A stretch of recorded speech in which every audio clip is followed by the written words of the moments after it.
ನಮಗೋಸ್ಕರ ಮನೇಲಿ ಇಷ್ಟೆಲ್ಲ ಏರ್ಪಾಡುಗಳನ್ನ ಮಾಡ್ತಿದ್ರೆ ನಿಮ್ ಪಾಡಕ್ ನೀವು ಆಚೆ ಹೋಗಿದ್ದೀರಲ್ಲ.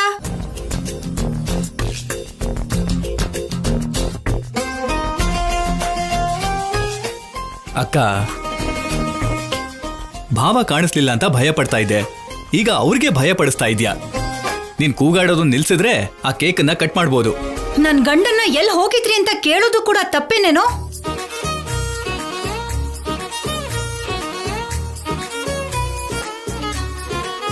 ಇವಾಗ ನೀನನ್ನು ಯಾರು ತಪ್ಪು ಅಂತ ಹೇಳ್ತಿಲ್ಲ, ಮೊದಲು ಆಗ್ಬೇಕಾಗಿರೋ ಕೆಲಸ ನೋಡಿ.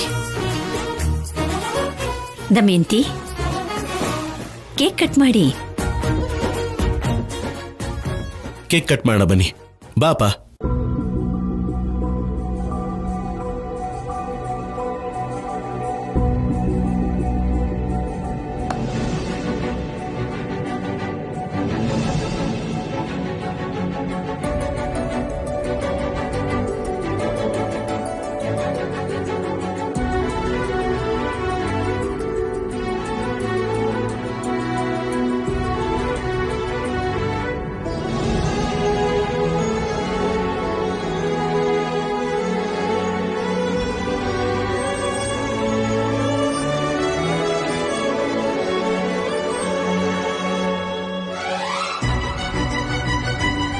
ನೋಡ್ರಿ, ಅತ್ತೆ ಮಾವ ಇಬ್ರು ಎಷ್ಟು ಚೆನ್ನಾಗಿ ಶಿವಪಾರ್ವತಿ ಆಗಿದ್ದಾರೆ.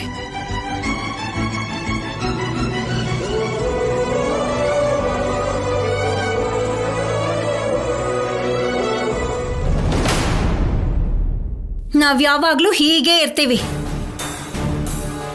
ಮನೆಯಲ್ಲಿ ಹೆಂಡತಿನ ಇಟ್ಕೊಂಡು ಬೀದಿನಲ್ಲಿ ತಿರುಗೋ ಅಂತ ಕೃಷ್ಣ ನನ್ನ ಗಂಡ ಅಲ್ಲ.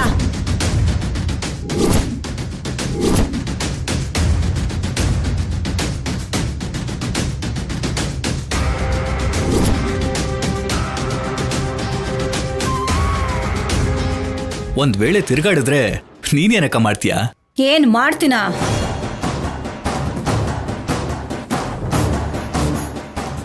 ಒಂದು ವೇಳೆ ಅವ್ರು ತಪ್ಪು ಮಾಡಿದ್ರೆ ಬೇರೆಯವ್ರ ತರ ಸಹಿಸ್ಕೊಳ್ಳೋ ಶಕ್ತಿ ನನಗಿಲ್ಲ.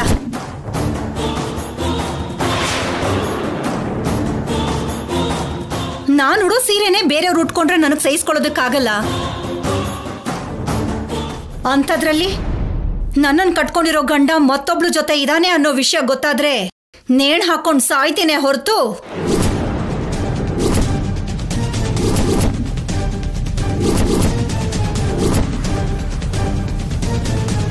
ಅವ್ರ ಜೊತೆ ಸಂಸಾರ ಮಾತ್ರ ಮಾಡಲ್ಲ.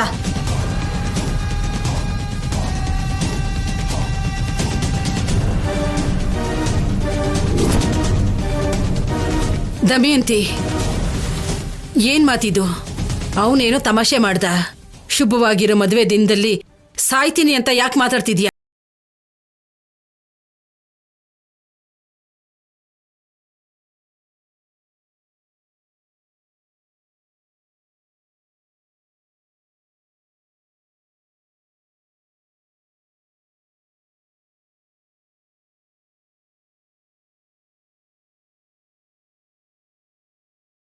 ನನಗೆ ಅವ್ರ ಮೇಲಿರೋಂಥ ನಂಬಿಕೆ ಅಂಥದ್ದು.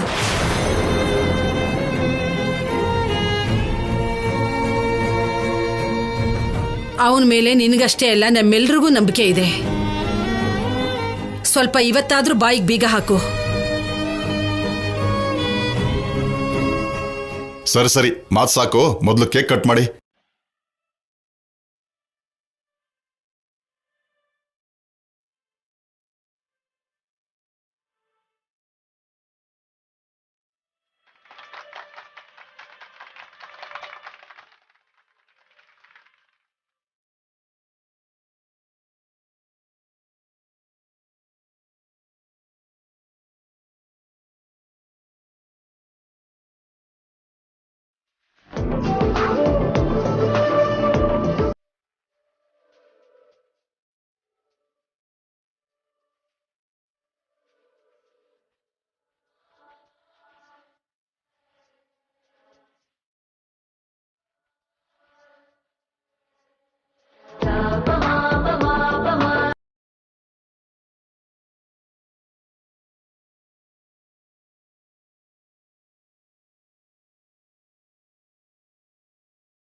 ಹ್ಯಾಪಿ ವೆಡ್ಡಿಂಗ್ ಆನಿವರ್ಸರಿ ಅಮ್ಮ.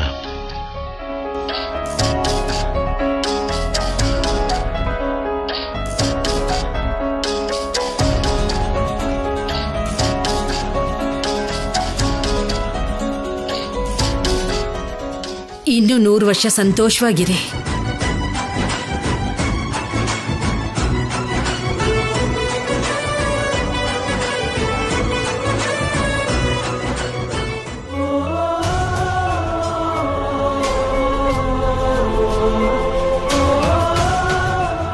ಕ್ಷಮಿಸಿ ಬಾವ, ನಿಮ್ಮ ತಂಗಿ ನಂಬಿಕೆನ ನನ್ನ ಕೈಲಿ ಉಳಿಸ್ಕೊಳಕ್ಕಾಗ್ತಾ ಇಲ್ಲ. ಈ ವಿಷಯ ನಿಮಗೆ ಗೊತ್ತಿದ್ರೂ ಕೂಡ ಇಷ್ಟು ಸಮಯ ಅದನ್ನು ನಿಮ್ಮ ಮನಸ್ಸಲ್ಲೇ ಇಟ್ಕೊಂಡು ನನಗೋಸ್ಕರ ದಮಯಂತಿನ ಕಾಪಾಡಿಕೊಂಡೇ ಬರ್ತಾ ಇದ್ದೀರಾ.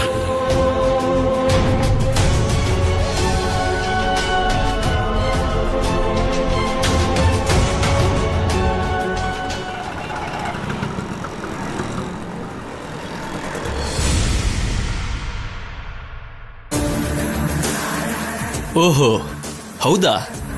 ಪರವಾಗಿಲ್ಲ, ಹೇಳಿದ್ದನ್ನ ಹೇಳ್ದಾಗೆ ಮಾಡ್ತಾ ಇದ್ದೀರಾ ಅಂತಾಯ್ತು.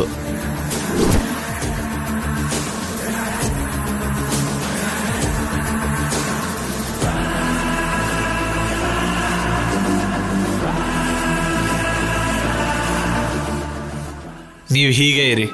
ನೀವು ಹೀಗಿರೋ ತನಕ ಯಾರನ್ನೂ ಏನು ಕೇಳದೆ ಇದ್ದಂಗೆ ನಿಮಗೆ ಬೇಕಾಗಿರೋದೆಲ್ಲ ನಿಮ್ಮ ಕಾಲ್ ಹತ್ರ ಬರುತ್ತೆ. ಹಾಗೇನೆ ಏನ್ ನಡೀತು ಅಂತ ಫೋನ್ ಮಾಡಿ ಹೇಳಿ. ಯಾರು ಸಿದ್ದು? ಯಾರ ಹತ್ರ ಮಾತಾಡ್ತಿದ್ದೆ? ಇನ್ಯಾರ ಜೊತೆ? ದಾಕ್ಷಾಯಿಣಿ ಜೊತೆ. ಏನಂತೆ? ಏನಿರುತ್ತೆ, ದೊಡ್ಡ ಅಮೌಂಟ್ ದುಡ್ಡು ಬೇಕು ಅಂತ ಕೇಳಿದ್ರಂತೆ. ಅದಕ್ಕೇನ್ ಹೇಳಿದ್ರಂತೆ? ಇನ್ನೇನಂತಾನೆ, ಕೊಡ್ತೀನಿ ಅಂತ ಹೇಳಿದ್ನಂತೆ. ನಿಜವಾಗ್ಲೂ ಕೊಡ್ತಾರೆ ಅಂತ್ಯ ಸಿದ್ದು? ಯಾಕೆ ಕೊಡಲ್ಲ ಸ್ಯಾಮ್? ಇವಾಗ ಅವಕಾಶ ಅವ್ರ ಕೈಲಿದೆ, ಅವ್ರ ಹಿಂದೆ ನಾವಿದ್ದೀವಿ.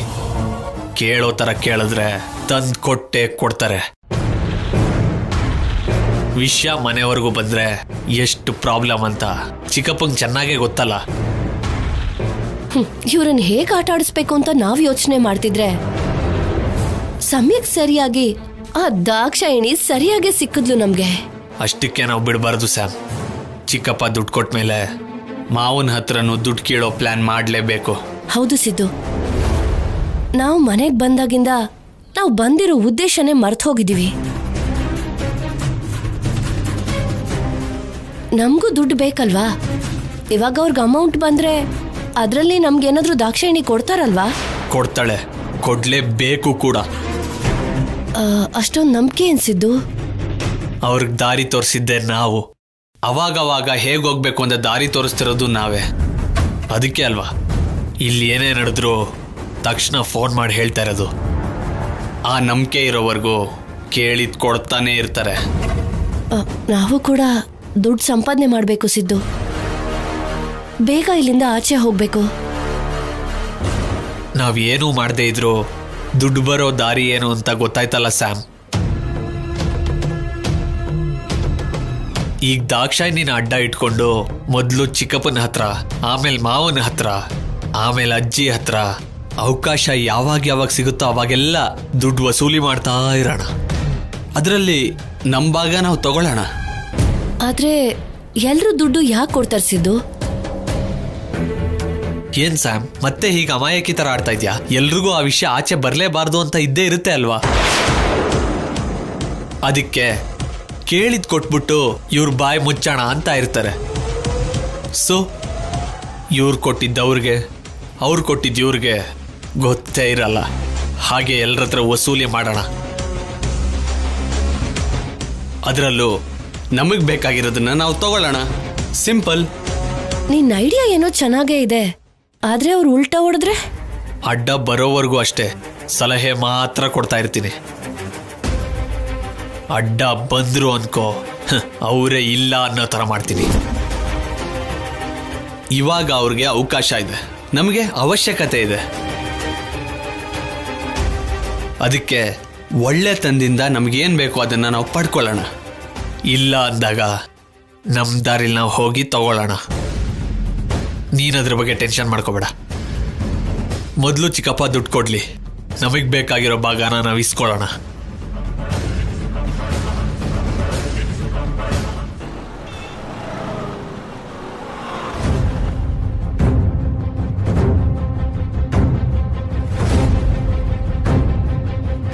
ಮನೆಯಲ್ಲಿ ಹೆಂಡತಿನ ಇಟ್ಕೊಂಡು ಬೀದಿನಲ್ಲಿ ತಿರುಗೋ ಅಂತ ಕೃಷ್ಣ ನನ್ನ ಗಂಡ ಅಲ್ಲ. ಅಂಥದ್ರಲ್ಲಿ ನನ್ನನ್ನು ಕಟ್ಕೊಂಡಿರೋ ಗಂಡ ಮತ್ತೊಬ್ಳು ಜೊತೆ ಇದಾನೆ ಅನ್ನೋ ವಿಷಯ ಗೊತ್ತಾದ್ರೆ ನೇಣು ಹಾಕೊಂಡು ಸಾಯ್ತೇನೆ ಹೊರತು ಅವ್ರ ಜೊತೆ ಸಂಸಾರ ಮಾತ್ರ ಮಾಡಲ್ಲ. ನನಗೆ ಅವ್ರ ಮೇಲಿರೋಂಥ ನಂಬಿಕೆ ಅಂಥದ್ದು.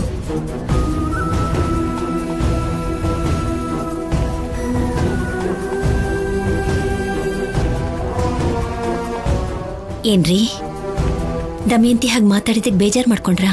ಇಲ್ಲ, ನನ್ನ ತಂಗಿ ಹಾಗೆ ಹೇಳಿದ್ಲು ಅಂತಲ್ಲ, ನನ್ನ ಈಗಲೂ ಅರ್ಥ ಮಾಡ್ಕೊಂಡಿಲ್ಲ ಅಂತ ನನಗೆ ಬೇಜಾರಾಗ್ತಿದೆ. ದಮಯಂತಿ ಏನು ಅಂತ ಗೊತ್ತಿರೋ ವಿಷಯ ತಾನೇ? ಗೊತ್ತು ಅನುಪಮ, ಆದರೆ ದಮಯಂತಿ ಮಕ್ಕಳ ಮುಂದೆ ಅಮ್ಮನ ಮುಂದೆ ಹಾಗೆ ಮಾತಾಡ್ತಿದ್ರೆ ನಾನು ಯಾವಾಗಲೂ ಮಾಡಿರೋ ತಪ್ಪಿಗೆ ಕ್ಷಮೆನೇ ಇಲ್ವೇನೋ ಅನ್ನಿಸ್ತಿದೆ. ನಾನು ಮಾಡಿರೋ ತಪ್ಪಿಂದ ಆಚೆ ಬರಬೇಕು ಅಂತ ಪ್ರಯತ್ನ ಪಡ್ತಿದ್ರೆ ನನ್ನ ತಂಗಿ ಮಾತ್ರ ನಾನು ಮಾಡಿರೋ ತಪ್ಪುಗಳನ್ನ ಯಾವಾಗಲೂ ನೆನಪು ಮಾಡ್ತಾನೆ ಇರ್ತಾಳೆ. ಅದೇ ನಂಗೆ ಬೇಜಾರಾಗ್ತಿರೋದು. ಪ್ರತಿಯೊಬ್ಬರ ಜೀವನದಲ್ಲಿ ಏನಾದ್ರೂ ಒಂದು ತಪ್ಪು ನಡೆದಿರುತ್ತಲ್ವಾ? ಅದನ್ನ ತಿಳ್ಕೊಂಡು ತಪ್ಪನ್ನ ತಿದ್ಕೊಂಡ್ರೆ ತಾನೆ ಒಬ್ಬ ಬೇಟೆಗಾರ ವಾಲ್ಮೀಕಿ ಆಗೋದಕ್ಕೆ ಸಾಧ್ಯ. ಅನುಪಮ, ನಾನಷ್ಟು ದೊಡ್ಡ ವ್ಯಕ್ತಿ ಆಗದೆ ಹೋದ್ರೂ ಕೂಡ ನಮ್ಮಮ್ಮನಿಗೆ ಒಳ್ಳೆ ಮಗನಾಗಿ, ನಿನಗೆ ಒಳ್ಳೆ ಗಂಡನಾಗಿ, ನನ್ನ ಮಗಳಿಗೆ ಒಳ್ಳೆ ಅಪ್ಪನಾಗಿದ್ರೆ ಸಾಕು. ನಮ್ಮಪ್ಪ ಒಳ್ಳೆಯವರಲ್ಲ ಅಂತ ಕಲ್ಯಾಣಿ ಯಾವತ್ತೂ ಕೂಡ ಯೋಚನೆ ಮಾಡಿಲ್ಲ. ನಾನು ಸಹ ಯಾವತ್ತೂ ಯೋಚನೆ ಮಾಡಿಲ್ಲ. ಇನ್ನು ಮನೆಯವ್ರ ಬಗ್ಗೆ ಏನ್ ಹೇಳೋದು ಹೇಳಿ? ಅವ್ರು ತಿಳ್ಕೊಳ್ಳುವಂಥ ದಿನ ಕೂಡ ಬಂದೇ ಬರುತ್ತೆ.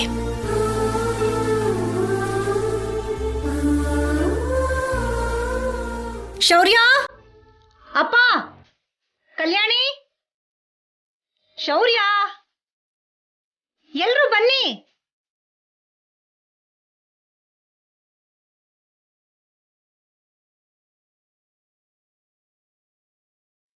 ಏನಾಯ್ತು? ಯಾಕೆ ಹಾಕಿ ಹೋಗ್ತಿದ್ಯಾ? ಇಷ್ಟು ದಿನ ನೀನು ನೆಮ್ಮದಿಯಾಗಿರ್ಲಿಲ್ಲ, ನಮ್ಮನ್ನು ನೆಮ್ಮದಿಯಾಗಿರೋಕ್ ಬಿಟ್ಟಿರ್ಲಿಲ್ಲ. ಇವತ್ತೇನಾಯ್ತು ಅಂತ ಇಷ್ಟೊಂದು ಕಿರ್ಚಾಡ್ತಿದ್ಯಾ? ಅಂಥದ್ದೇನಿಲ್ಲ ಅಪ್ಪ, ಎಲ್ರಿಗೂ ಒಂದು ವಿಷಯ ಹೇಳೋಣ ಅಂತ ಎಲ್ರೂ ಕರೆದಿದ್ದು.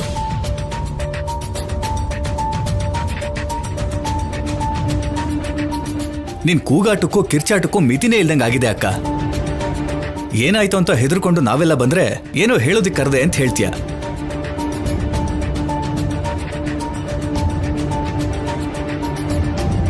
ವಿಷಯ ಏನು ಅಂತ ಹೇಳು ದಮಯಂತಿ.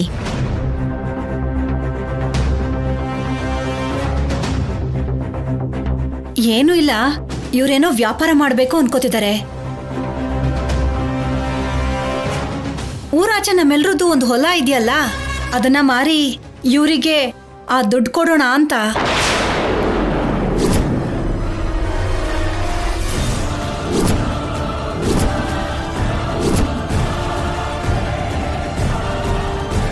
ಹೌದಾ? ಅಪ್ಪ ಬಿಸ್ನೆಸ್ ಮಾಡ್ತಾರೆ ಅಂದ್ರೆ ಅದಕ್ಕೆ ನಮ್ಮನ್ನು ಕೇಳಬೇಕೇನಮ್ಮ?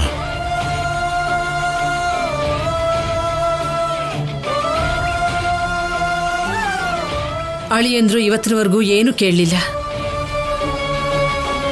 ಸರಿ, ಅವನಿಗಿಷ್ಟ ಬಂದ ಹಾಗೆ ಮಾಡೋಕ್ ಹೇಳು.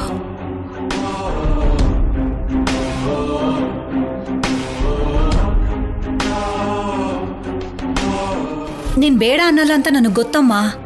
ಆದ್ರೆ ಹೊಲನ ಮಾರಿದ್ಮೇಲೆ ಎಲ್ರೂ ಸೈನ್ ಮಾಡ್ಬೇಕಲ್ಲ.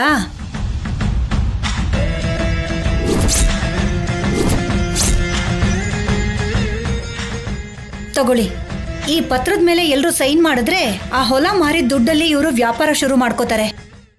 ಹಾಗೆ ಮಾಡ್ತೀವಿ.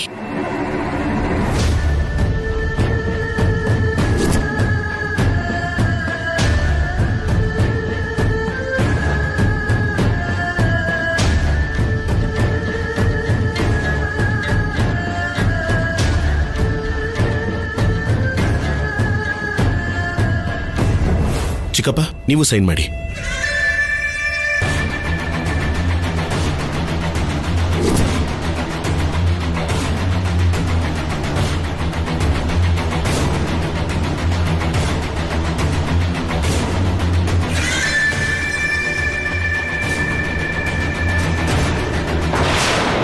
ಅನುಪಮ,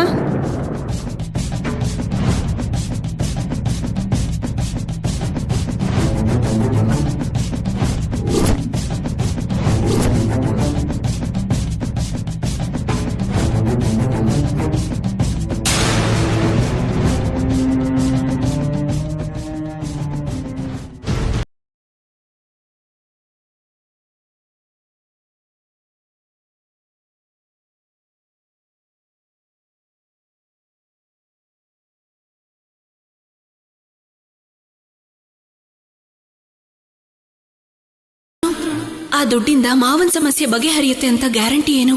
ಮಾವ ತಗೊಂಡಿರೋ ಯಾತ್ರದ ನಿರ್ಧಾರನ ನಾನು ಅರ್ಥ ಮಾಡ್ಕೊಳ್ಳೋದು ಒಳ್ಳೇದು.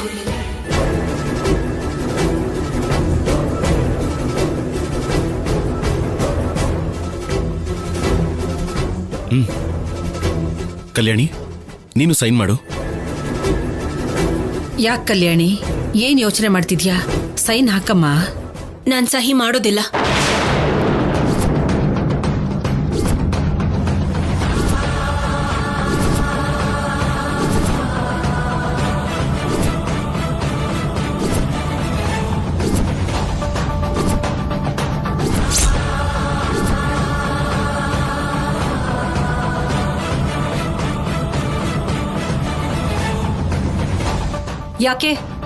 ಯಾಕೆ ಹಾಕಲ್ಲ? ಅದೇನಾದ್ರೂ ನಿನ್ನ ಆಸ್ತಿನಾ? ನಮ್ಮ ವಂಶದ ಆಸ್ತಿ ಆಗಿರೋದ್ರಿಂದ ನಿನಗ್ ಸೈನ್ ಹಾಕು ಅಂತ ಹೇಳ್ತಿರೋದು. ಯಾಕೆ ಹಾಕಲ್ಲ ಅಂತಿದ್ಯಾ? ಇಷ್ಟು ಸಡನ್ ಆಗಿ ಆಸ್ತಿನ ಮಾರಿ ವ್ಯಾಪಾರ ಶುರು ಮಾಡೋ ಅವಶ್ಯಕತೆ ಏನಿದೆ ಅತ್ತೆ?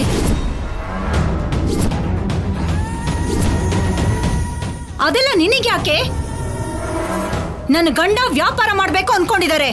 ಅವರಿಗೆ ದುಡ್ಡು ಬೇಕು.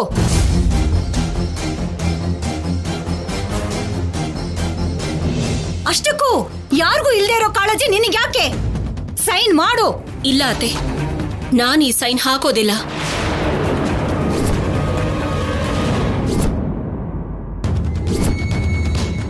ಅದ್ಯಾಕೆ ಕಲ್ಯಾಣಿ? ಕೇಳಿದ್ದು ನಮ್ಮಪ್ಪ. ಸೈನ್ ಮಾಡಲ್ಲ ಅಂತಿದ್ಯಲ್ಲ, ಯಾಕೆ?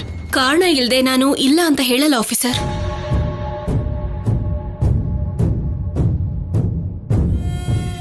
ಏನಮ್ಮ ಕಾರಣ?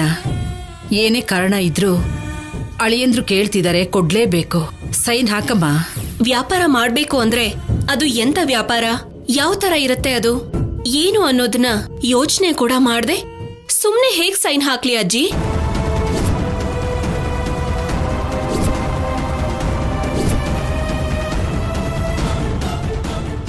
ನನಗ್ ಗೊತ್ತೇ.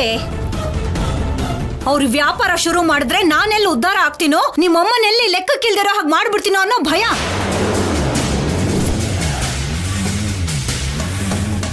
ಅಷ್ಟೇ ತಾನೇ? ಅದಕ್ಕೆ ತಾನೇ ಸೈನ್ ಮಾಡಲ್ಲ ಅಂತಿರೋದು.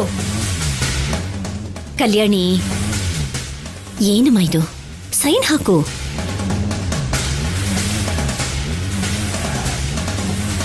ಕಲ್ಯಾಣಿ, ನೀನ್ ಮಾಡ್ತಿರೋದು ಸರಿ ಇಲ್ಲ. ಏನು ಮಾತಾಡದೆ ಸೈನ್ ಮಾಡು. ಇಲ್ಲ ಆಫೀಸರ್, ಬಿಸ್ನೆಸ್ ಬಗ್ಗೆ ಏನು ತಿಳ್ಕೊಳ್ದೆ ನಾನು ಹೇಗ್ ಸೈನ್ ಹಾಕ್ಲಿ? ಹಾಕಲ್ವೇ? ನೀನ್ ಸೈನ್ ಹಾಕಲ್ಲ. ಮನೇಲಿ ಇಷ್ಟು ಜನ ಇದ್ದಾರೆ, ಯಾರು ಏನು ಮಾತಾಡ್ಲಿಲ್ಲ. ಆದ್ರೆ ನೀನೊಬ್ಳೆ ಅಡ್ಡಿ ಮಾಡ್ತಾ ಇರೋದು. ಅಷ್ಟಕ್ಕೂ ನನ್ ಗಂಡ ವ್ಯಾಪಾರ ಮಾಡಿದ್ರೆ ನಿನಗೇನೆ ಕಷ್ಟ? ಏನ್ ವ್ಯಾಪಾರ ಹೇಗ್ ಮಾಡ್ಬೇಕು ಅಂತ ಗೊತ್ತಿಲ್ಲದೆ ಅವ್ರು ಶುರು ಮಾಡ್ತಾರಾ? ಬಾಯ್ ಮುಚ್ಕೊಂಡು ಸೈನ್ ಹಾಕೆ.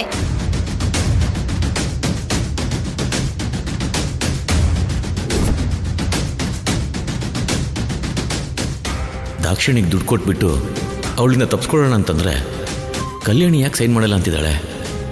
ಕಲ್ಯಾಣಿ ಸೈನ್ ಮಾಡಿಲ್ಲ ಅಂತಂದ್ರೆ ನಾನೇನು ಮಾಡೋದು?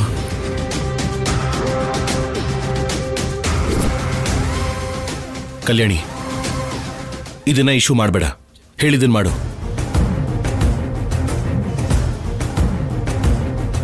ಬೇಕು ಅಂತಾನೆ ಮಾವನ್ಗೆ ಬೇಜಾರು ಮಾಡಬೇಡ. ಕಲ್ಯಾಣಿ, ಎಲ್ರೂ ಹೇಳ್ತಿದ್ದಾರೆ, ಆಗಲ್ಲ ಅನ್ಬೇಡಮ್ಮ. ಸೈನ್ ಮಾಡು. ಸಾರಿ ಅಪ್ಪ, ಈ ವಿಷಯದಲ್ಲಿ ನಿಮ್ ಯಾರ ಮಾತು ಕೇಳ್ದೆ ಇರೋದಕ್ಕೆ ನನ್ನ ಕ್ಷಮಿಸ್ಬಿಡಿ.